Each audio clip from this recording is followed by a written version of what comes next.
জেঠিয়া থানার অন্তর্গত কাজরাপাড়া পাল্লাদহ গ্রামে গত 24শে জানুয়ারি নিজেরই ঘরে 80 বছরের এক বৃদ্ধা ফুলজান বিবির গলা কাটা মৃতদেহ উদ্ধার হয়। এই ঘটনায় জেঠিয়া থানার পুলিশ তদন্তে নেমে বৃদ্ধার জামাই আখের আলী মল্লিককে গ্রেপ্তার করে। তার কাছ থেকে পুলিশ জানতে পেরেছে ওই বৃদ্ধার কাছ থেকে 10,000 টাকা হাতিয়ে দিতে না পেরে তাকে ছুরি দিয়ে গলা কেটে খুন করে। তবে এখনও পর্যন্ত ছুরিটি উদ্ধার হয়নি। তাকে 7 দিনের পুলিশ হেফাজতের আবেদন জানিয়ে ব্যারাকপুর আদালতে পাঠালো জেঠিয়া থানার পুলিশ।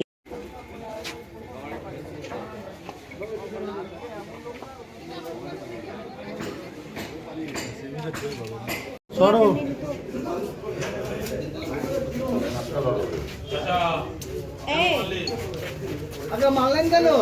মারলেন কেন? মারলেন কেন? হাতি নিজেই দাদা মেরেছেন কেন? অস্ত্র দিয়ে দাদা মারলেন কেন? মারলেন কেন? অভিযুক্ত নেমে চলে আসো। নিয়ে আসো আসামের ছবিটা তুলে নি। আরে কি হচ্ছে ভাই, তুমি প্রথমবার করছো। সারা সব ছোট ছোট ছবিগুলো কিন্তু কিছু বোঝাই যাচ্ছে না, কালো কালো না একটা নাকের জায়গায় দিন, একটা নাকের জায়গায় দিন, বাঁ দিকে চোখ ওটা। হ্যাঁ, এবার ঠিক আছে, এবার দুই হাত দিয়ে করুন না। দেখে নেবে, ঠিক আছে? চলো এবার একটা ছবিটা নিয়ে নিই। হাত নামান, হাত নামান। ওকে নিয়ে আসো, পেছনে নিয়ে আসো, ছবি তুলে ছেড়ে দাও। হ্যাঁ কেউ লাইভ করছে? না না লাইভ নেই যাইনি। এবার ছবিটা নেবো, একটু তাকাবেন এদিকে। ছবিটা ওই তুলে ক্লিয়ার একটু হাসো। আকাশ টাকা তোমার একটু এদিক করে তাকাবেন একটু। নিয়ে চলে আসো। নিয়ে রেখে আসো। 24 তারিখ সকালবেলায় সত্যরোদ্ধা একজন বৃদ্ধার গলা কাটা অবস্থায় তার মৃতদেহ তার বাড়িতে পাওয়া যায়। আমরা সেই ঘটনাস্থলে পৌঁছই এবং মৃতদেহটিকে তুলে নিয়ে পোস্টমর্টমের জন্য পাঠাই। কিন্তু মৃতদেহ দেখার পর আমাদের প্রথমেই সন্দেহ হয় যে এটা খুন হয়েছে, কিন্তু কি কারণে খুন হয়েছে বা কারা খুন করেছে সেগুলো নিয়ে আমাদের বেশ কিছু সংশয় ছিল।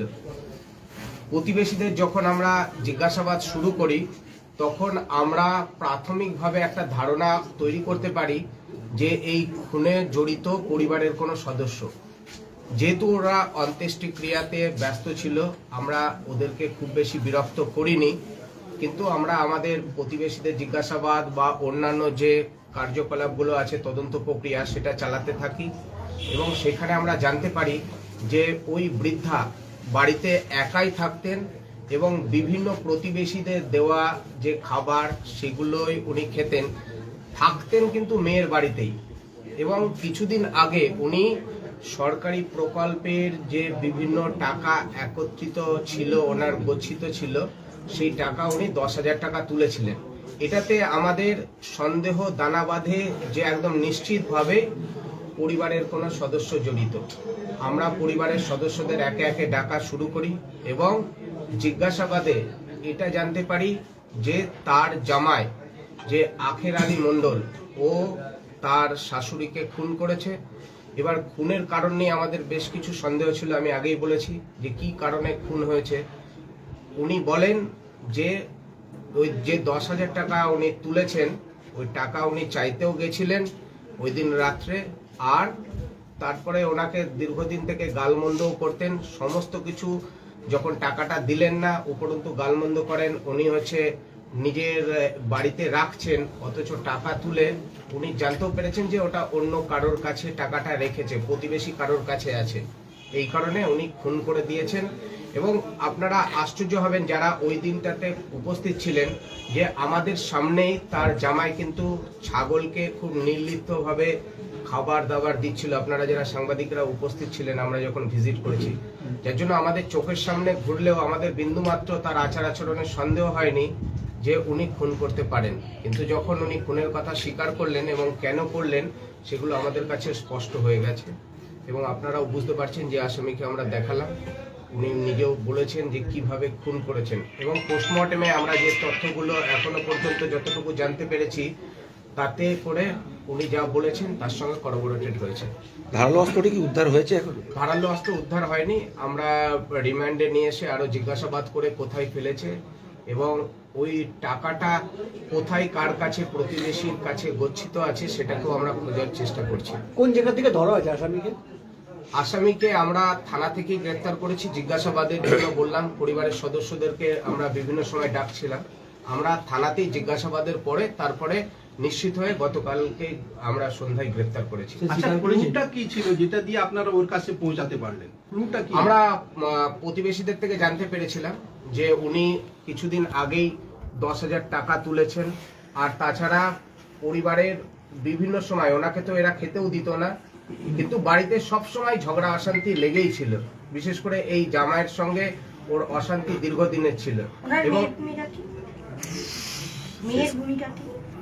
মেয়ের ভূমিকা এখনো আমরা কিছু পাইনি, কিন্তু আমরা সমস্ত কিছু ভেরিফাই করে দেখছি। তাহলে ও টাকা পেয়েছে? টাকার জন্য কি খুন? টাকাটা প্রতিবেশী কারোর কাছে উনি রেখেছেন, কিন্তু কার কাছে আছে আমরা টাকাটা এখনো হাতে পাইনি। উনি জানতেন যে টাকাটা নিয়ে এসে নিজের কাছেই রাখবে, এটা স্বাভাবিক, কিন্তু উনি নিজের কাছে সেই বৃদ্ধা রেখেছিলেন না। তাহলে কি আক্রোশের জন্যই খুন? টাকার জন্য কি খুন? টাকার জন্য, এবং দীর্ঘদিন থেকে যেহেতু ঝামেলা করতেন এবং ওনার সঙ্গে গালমন্দ করতেন, এই দুটো কারণেই উনি মেরেছেন। মানে উনি স্বীকার করেছেন যে উনি স্বীকার করেছেন যে উনি টাকা চাইতে গেছিলেন। এর সঙ্গে কি আরো কেউ যুক্ত থাকতে পারে বলে মনে করছেন? আমরা প্রাথমিক তদন্তে উনি নিজেই বলে দিয়েছেন যে আমি খুন করেছি, এর সঙ্গে আর অন্য কেউ জড়িত নয়। তবু আমরা ভেরিফাই করে দেখব। খুন করে অস্ত্রটি কোথায় লুকিয়ে রেখেছে বা এখনো আমরা পাইনি অস্ত্র। বলে উনি কিছু অস্ত্র কি দিয়ে হত্যাটা কি দিয়ে হলো? হত্যাটা কি দিয়ে উনি ছুরি দিয়ে গলা কেটে দিয়েছে, ছুরি দিয়ে গলা কেটেছে। রাত্রে কি বলে? রাতের দিকে কেটেছে। চলো। এই ঘটনাকে রিকনস্ট্রাকশন করার কোনো চিন্তা ভাবনা? ডেফিনেটলি ওনাকে আজকে আমরা রিমান্ড প্লেয়ার পাঠাচ্ছি, কোর্টে ফরওয়ার্ড করার পর যতদিন রিমান্ড হবে তারপরে আমরা রিকনস্ট্রাকশন অফ ক্রাইম তো ডেফিনেটলি করব। আমরা অস্ত্র উদ্ধার এখনো বাকি আছে, আমাদের যে 10,000 টাকা প্রতিবেশী কার কাছে আছে, যার কাছে বৃদ্ধা রেখেছিলেন, সেগুলোকে আমাদের উদ্ধার করতে হবে। চলো। ঠিক আছে, থ্যাংক ইউ।